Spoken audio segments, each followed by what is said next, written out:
Let's start. Today we will see how to create an input chip in Flutter Android.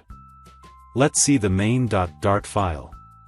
First, we import this Dart package. Then, we create the stateless widget called myApp in the main function. This is the myApp stateless widget. We create a material app and apply a theme in the build function.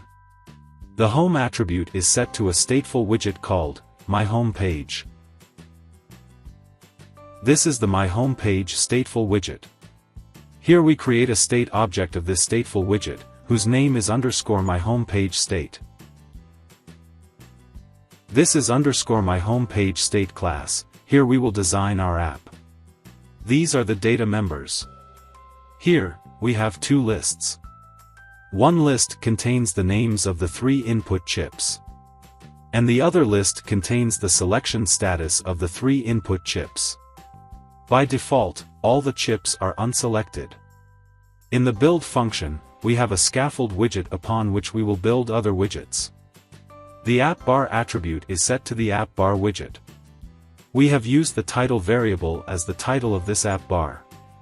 The body attribute is set to the center widget. Inside that, we have a wrap widget. The children attribute is set to a list of widgets. Each widget of this list will be an input chip. Here, we set various attributes of the chip like elevation, background color, selected color, delete icon color, checkmark icon, etc.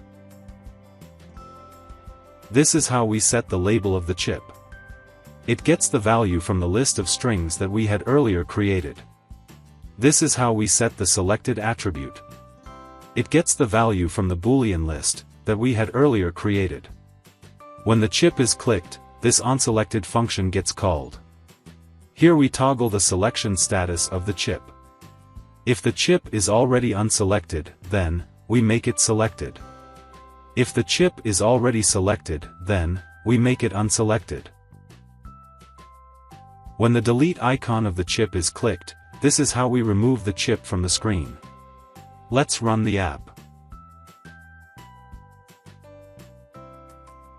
As you can see, when I select the chip, a tick mark is shown on the chip. And when I click the delete icon, the chip gets removed from the screen. So that's it. That's how you can show an input chip in Flutter Android. Thank you.